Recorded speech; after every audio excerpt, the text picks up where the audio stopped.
निर्विरोध चुने गए तीनों राज्यसभा उम्मीदवार। ये बड़ी खबर चंडीगढ़ से। निर्विरोध चुन लिए गए तीनों राज्यसभा उम्मीदवार। राज्यसभा चुनाव के लिए नामांकन वापसी का समय खत्म। बीजेपी प्रवक्ता बीरेंद्र सिंह चौहान हमारे साथ जुड़ गए हैं। चौहान साहब, बधाई, निर्विरोध चुनाव हो गया सांसदों का। देखिए, नामांकन पत्र दाखिल करने की आखिरी तारीख पे क्योंकि तीन ही उम्मीदवारों ने नामांकन पत्र दाखिल किए थे, तो ये लगभग क्या ये उसी क्षण तय हो गया था कि चुनाव नहीं होगा, मतदान की नौबत नहीं आएगी। और आज एक प्रकार से तीनों को निर्विरोध निर्वाचित घोषित करने की एक औपचारिकता पूरी होनी थी, वो हो गई है। तीनों हरियाणा का प्रतिनिधित्व करेंगे राज्यसभा में। तीन सांसद, भले ही उनमें कांग्रेस के हैं। हम तो यही कहेंगे तीनों को बधाई। और तीनों के तीनों लोग वो देश हित के लिए भी काम करें राज्यसभा में, और न केवल देश हित में बल्कि प्रदेश के भी के लिए जहां अड़ने लड़ने की बात हो। हरियाणा के प्रतिनिधि के रूप में आप तीनों वहां गए हैं, गौतम जी, रामचंद्र जी और कांग्रेस के दीपेंद्र हुड्डा जी। ये तीनों लोग हरियाणा के हित में काम करें, यही हम सब की अपेक्षा है। हर हरियाणा वासी मेरे ख्याल से यही चाहेगा आज, और यही इनको नवनिर्वाचित सांसदों को से हम सब का अनुरोध आज की तारीख में बनता है।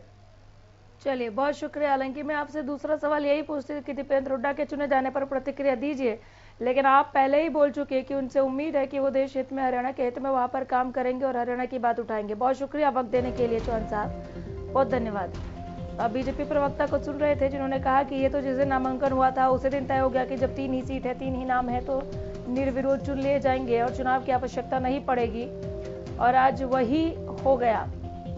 कांग्रेस प्रवक्ता डॉक्टर हिम्मत यादव हमारे साथ जुड़ गए हैं। डॉक्टर हिम्मत, नमस्कार। नमस्कार अनिता जी, नमस्कार सर। तीनों सांसद निर्विरोध चुन लिए गए, प्रतिक्रिया? देखिए अनामिका जी, जहां तक सबसे पहले तो सारे चुने हुए सांसदों को मेरी तरफ से, हमारी पार्टी की तरफ से बधाई। और जहां तक आपने निर्विरोध की बात की है, कांग्रेस के पक्ष की बात मैं बता सकता हूं कि कांग्रेस का जो हमारे कैंडिडेट रहे श्री दीपेंद्र हुड्डा जी, तो उनके सामने जेजेपी और भारतीय जनता पार्टी ने मिलकर के मंथन तो बहुत किया, लेकिन उनको ये मालूम था कि अगर दीपेंद्र जी के सामने कोई कैंडिडेट रख दिया जाए तो शायद इन 2 सीटों के अंदर भी दिक्कत पैदा हो सकती है। अच्छा, कैसे? तो कहीं ना कहीं ये भारतीय जनता पार्टी ने और जेजेपी ने मिलकर एक डिफेंसिव गेम खेलने का प्रयास किया। जी सर, ये 2 सीटों में प्रॉब्लम कैसे हो सकती थी, थोड़ा समझाएंगे आप? नहीं, प्रॉब्लम अगर तो या तो आप मुझे इस डिफेंसिव गेम को समझा दीजिए।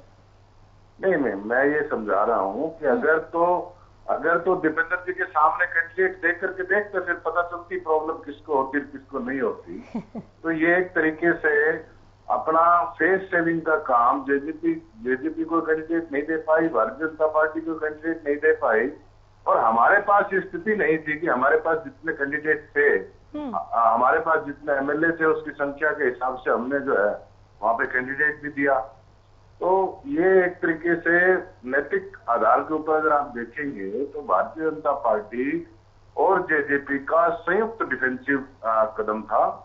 और दीपेंद्र जी के सामने कोई भी कैंडिडेट लेके आते, हम तो इन्हीं के कैंडिडेटों का भी समर्थन जो है दीपेंद्र जी को, इनके ही कुछ एमएलए हैं जो पसंद करते हैं कि वो कर्मठ व्यक्ति हैं, मेहनत करते हैं, और किस प्रकार से जबरदस्ती पूरे भारतीय जनता पार्टी के केंद्र के लोग, हरियाणा के लोग किस प्रकार से रोहतक में कैंप लगा करके उनके षड्यंत्र से उनको हराने का काम किया।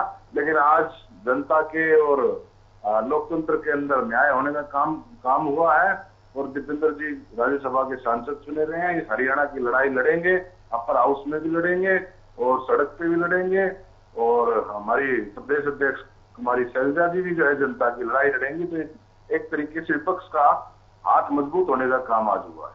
चलिए, बहुत शुक्रिया वक्त देने के लिए, इस तमाम बातचीत के लिए। विपक्ष का हाथ मजबूत होने का आज काम हुआ है। ये वहां पर जाकर हरियाणा की लड़ाई किस तरह से लड़ेंगे उसका जिक्र डॉक्टर हिम्मत यहाँ पर कर रहे थे। कांग्रेस प्रवक्ता को भी आप सुन रहे थे। तो ये बड़ी खबर, थोड़ी देर में सर्टिफिकेट मिल सकता है तीनों ही राज्यसभा सांसदों को, जो कि निर्विरोध चुन लिए गए। अब चुनाव की आवश्यकता ही नहीं पड़ेगी, चूंकि 3 ही सीटें थी और 3 ही कैंडिडेट। पहले से ही तय माना जा रहा था कि चुनाव की आवश्यकता नहीं पड़ेगी, और वही हुआ। तीनों सांसद निर्विरोध चुन लिए गए। रामचंद्र, जांगड़ा, बीजेपी के 2 सांसद गौतम साहब और दीपेंद्र हुड्डा।